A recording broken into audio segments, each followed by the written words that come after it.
Bonjour, c'est Martine Gaillet de Strasbourg. Bienvenue à notre rendez-vous hebdomadaire à votre santé. Un calcul urinaire est une concrétion plus ou moins dure, sorte de petit caillou, qui s'est formé dans les voies urinaires.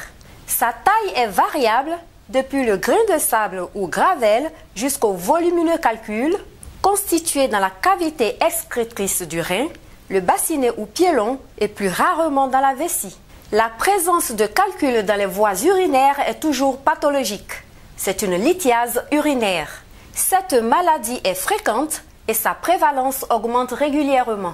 Elle atteint entre 5 et 10% de la population des pays industrialisés et le plus souvent les sujets de 20 à 60 ans, surtout les hommes. Une personne peut avoir, durant des années et sans le savoir, un ou plusieurs calculs urinaires. Mais elle est exposée à des complications lentes ou au contraire aiguës et parfois graves. Plus de 70% des calculs sont constitués d'oxalate de calcium, le plus souvent monohydraté. Ils sont petits, de couleur brunâtre ou jaunâtre, et un peu moins de 15% sont formés de phosphate de calcium. Ils ont une taille variable et leur couleur est blanchâtre. Le mode de révélation habituel de la lithiase est la colique néphrétique. Elle est due à un calcul qui s'est formé dans une cavité rénale, puis engagé et bloqué dans l'urétère, le conduit reliant le rein à la vessie. La colique néphrétique est favorisée par la chaleur, une ingestion trop faible de liquide, un voyage de longue durée ou encore une immobilisation. C'est une douleur dont le début est brutal et l'intensité souvent très forte.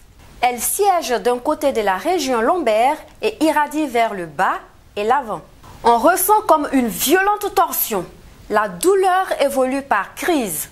On est agité et l'on a des nausées, voire des vomissements, ainsi que de fréquentes envies d'uriner. La température est normale. Toutefois, une fièvre supérieure à 38 degrés indiquerait une forme grave, car compliquée d'infection urinaire et constituant dès lors une urgence urologique. Le traitement d'une colique néphrétique comporte un anti-inflammatoire non stéroïdien commencé par voie injectable et une restriction hydrique jusqu'à l'expulsion du calcul récupéré par tamisage de l'urine. Le traitement antalgique dépend de l'acuité de la douleur. À côté de la colique néphrétique, les autres complications de la lithiase sont l'infection urinaire et l'insuffisance rénale chronique. Mais il est rare que celle-ci se constitue de façon totalement silencieuse.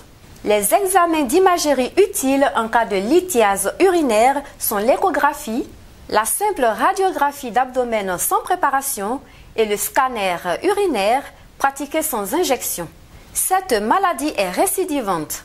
Les facteurs qui la favorisent sont l'hérédité, présente chez 40% des sujets, une faible ingestion journalière de liquide et certaines habitudes alimentaires, principalement une consommation élevée de produits laitiers, de sel et de protéines animales.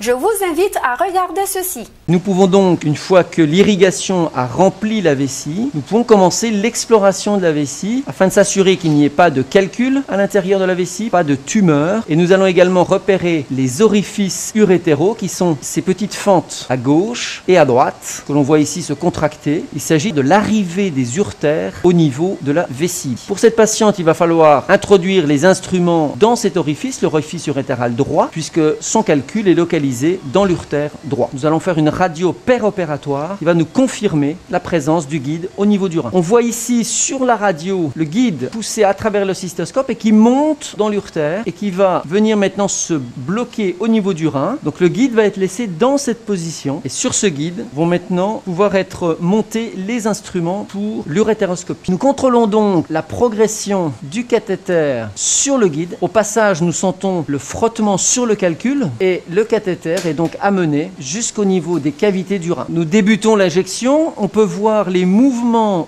du cathéter liés à la respiration du patient. L'injection débute, permet donc de remplir les cavités du rein et donc de voir se dessiner le système collecteur du rein. On peut voir pour cette patiente que son rein est dilaté, ce qui est logique étant donné que le calcul bloque son urtère et empêche les urines de passer. Le positionnement du guide à travers le cathéter au niveau du rein se fait également sous contrôle radiologique. Ici, on peut voir que le guide est bien dans les cavités du rein, le rein qui est toujours en mouvement en raison des mouvements respiratoires du patient. Il s'agit des mouvements du diaphragme sur le rein qui poussent le rein de haut en bas. Le guide étant en place, nous allons pouvoir retirer le cathéter urétéral. Nous sommes maintenant dans la vessie. On reconnaît l'image vue en cystoscopie, c'est-à-dire l'orifice urétéral soulevé par le guide au niveau de l'urtère et on peut voir le trajet de l'urtère sous la vessie qui remonte ensuite vers le rein. À partir de maintenant, il nous faut introduire l'urétéroscope dans cet orifice. Nous allons donc diriger l'urétéroscope dans l'axe du guide pour passer dans l'urtère. On se retrouve maintenant dans l'urtère. L'urtère, c'est donc un canal dit virtuel, c'est-à-dire que sa lumière interne s'ouvre au moment de l'irrigation. On peut actuellement remonter dans l'urtère.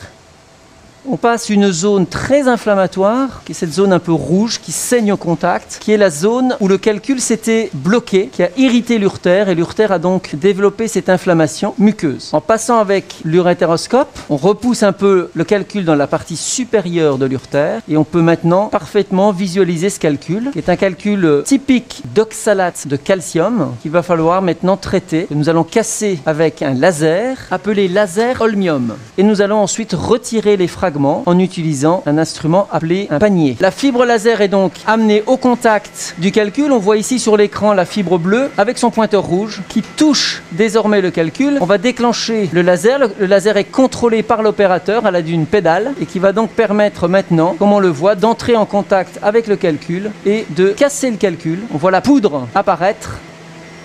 Le panier progresse dans l'endoscope et va apparaître sur l'écran d'endoscopie. Une fois que le panier est avancé dans l'urtère, il dépasse le calcul. À ce moment-là, il peut être ouvert et par une manœuvre de retrait, le panier va venir attraper le calcul. L'extrémité de ce panier est extrêmement souple et on peut voir qu'il n'y a pas de pointe. Ces paniers très souples évitent toute lésion de l'urtère à type de perforation. Ils sont constitués de nitinol, qui est un alliage de nickel et de titane extrêmement souple. Une fois que le calcul est capturé, il peut être amené vers la vessie. En activant la pompe d'irrigation, le flux va augmenter au sein de l'urtère et va permettre d'ouvrir un peu l'urtère afin de pouvoir retirer le calcul qui, comme on le voit, après sa fragmentation, peut désormais passer la zone inflammatoire où il était coincé. On voit toujours le guide de sécurité qui est en place, le calcul prisonnier du panier qui va donc être amené au niveau de la vessie et là maintenant on va voir l'extraction par le MEA, le calcul qui est extrait est dans la vessie et ce calcul va être maintenant extrait de la vessie. Le calcul est maintenant extrait en ouvrant doucement le panier. Le calcul est dégagé, il pourra être envoyé pour une analyse. Si la prévention est fonction du type de lithiase, d'où l'importance de récupérer les calculs expulsés, il y a une mesure de base, c'est l'obtention quotidienne d'un volume d'urine au moins égal à 2 litres. Je vous remercie de votre attention.